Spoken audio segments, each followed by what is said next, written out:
What if the most dangerous love story in Gilead isn't really a love story at all? In the Testament's episode Ball, one relationship suddenly became the center of fan discussion: Agnes and Garth. Their dance, their chemistry, the stolen glances, it all feels romantic on the surface. But underneath that moment is something much darker and much more complicated. Because in Gilead, even love can be a trap. Today, we're breaking down the true meaning behind Agnes and Garth's relationship, what Garth really feels for Agnes, why Agnes is drawn to him, and the hidden danger this connection could create in the episodes ahead.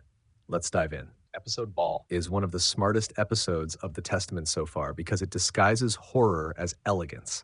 The gowns are beautiful, the music is soft, the room looks glamorous, but the reality is terrifying. Young girls are being displayed to older commanders and judged as future wives. That's why Agnes and Garth's dance feels so emotional to viewers. For one moment, it looks like something normal.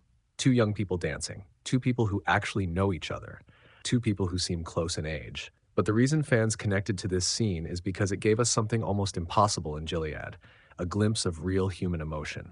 And that's exactly why it matters.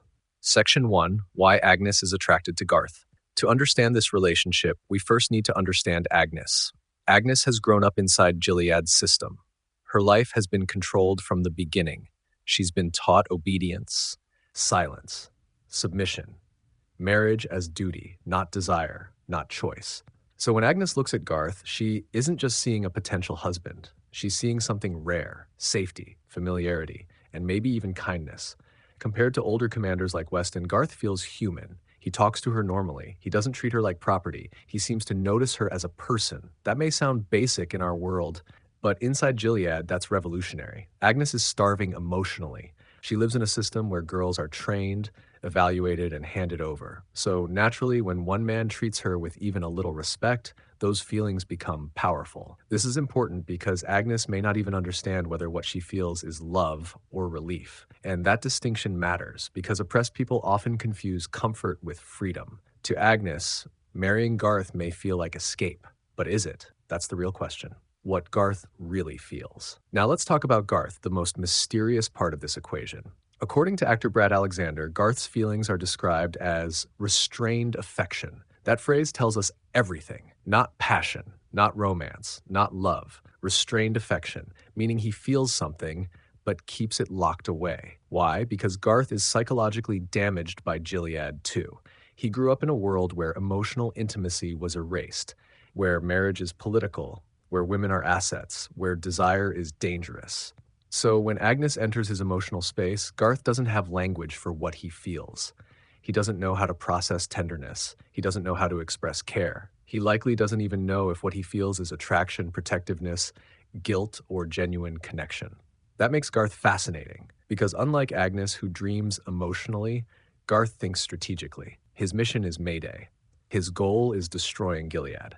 That means Agnes becomes emotionally significant to him at the worst possible time. And here's the tragedy. The more he starts to care, the more dangerous Agnes becomes to his mission. Not because she means harm, but because caring creates weakness, and weakness gets people killed in Gilead. The dance scene explained. Let's talk about that dance. Many viewers saw it as romantic. And yes, on the surface, it is. But narratively, it's doing much more. That dance is two damaged people briefly stepping outside their assigned roles. Agnes is no longer merchandise being displayed. Garth is no longer a guard or operative. For a few minutes, they become teenagers, just teenagers. And that's heartbreaking because the scene reminds us of everything Gilead stole from them: normal flirting, choice, first love, awkwardness, freedom. The reason the moment feels so intense is because it should have been ordinary. But in Gilead, ordinary humanity feels radical. Notice also how temporary it is. The dance cannot last. The system will always interrupt. That's symbolic. Every genuine connection in Gilead is temporary unless the regime approves it. So when viewers cheer the dance, the show quietly reminds us, this world destroys innocence before it begins. The power imbalance no one is talking about. Now here's the uncomfortable truth many fans are avoiding. Even if Garth is kinder than other men, there is still a power imbalance. Garth is Agnes's guardian figure. He has status, he has mobility, he has secrets. He knows more than she does. Agnes, meanwhile, is still trapped, inexperienced, and emotionally vulnerable. So even if their connection feels sweeter than other Gilead pairings, it is still shaped by inequality. That's why the relationship is complicated. The show doesn't want viewers to simply ship them. It wants viewers to question why this feels like the best option. Because if the best romance in Gilead is merely less oppressive, that says everything about the regime. Agnes choosing Garth may feel empowering, but it's still choosing inside a prison. That's brilliant writing because the show forces us to ask, is choosing your cage still freedom? Section 5. Why Garth's promotion changes everything. Garth becoming a commander is a massive turning point. At first glance, this seems perfect for Agnes. Now he can officially be considered as a husband. Now they have a path. Now maybe the impossible becomes possible. But actually, it makes everything worse. Why? Because power in Gilead always comes with corruption and surveillance. The higher Garth rises, the more visible he becomes. The more visible he becomes, the more dangerous his secret Mayday role becomes. And if he marries Agnes while hiding resistance ties, she could become collateral damage. That means Agnes's dream could become a death sentence. This is why Brad Alexander called it a riskier position. He gains influence, but loses safety. And if Garth develops deeper feelings for Agnes, that danger multiplies. Because love makes people reckless. Mayday needs discipline. Agnes inspires emotion. Those two forces are on a collision course. Section 6, Hidden Theory. Here's a deeper theory many fans are starting to notice. Agnes may be the person who teaches Garth what love actually is. Not romantic fantasy. Real love, sacrifice, choice, protection without ownership, care without control. Remember, Garth admits his concept of marriage is dynastic. Political alliances, status, economics. Agnes challenges that worldview simply by existing. She is vivid, alive, personal, not a symbol, not an asset.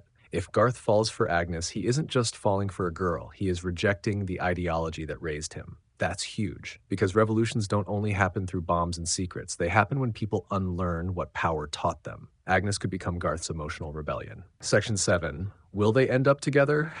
Honestly, even if they care for each other, this story may not reward them with romance, because the Testaments understands that trauma complicates love. Agnes needs freedom before marriage means anything. Garth needs healing before affection becomes healthy. Right now, they are two people trying to feel human inside an inhuman system. That's powerful, but it's unstable. So the real happy ending may not be Agnes marrying Garth. It may be Agnes becoming free enough to choose for herself, and Garth becoming honest enough to know what love truly means. So the relationship between Agnes and Garth isn't simple romance. It's longing inside oppression. It's kindness inside cruelty. It's attraction mixed with danger. It's two people trying to understand emotions they were never allowed to have. And that's why fans can't stop talking about them. Because in a world built on control, even a single dance can feel like rebellion. But what do you think? Does Garth truly love Agnes? Is Agnes in love or just desperate for safety? And do you think this relationship can survive Gilead? Drop your theories in the comments. If you enjoyed this deep dive, like the video, subscribe, and turn on notifications for more The Testament's breakdowns every week. Because trust me, this story is only getting darker from here.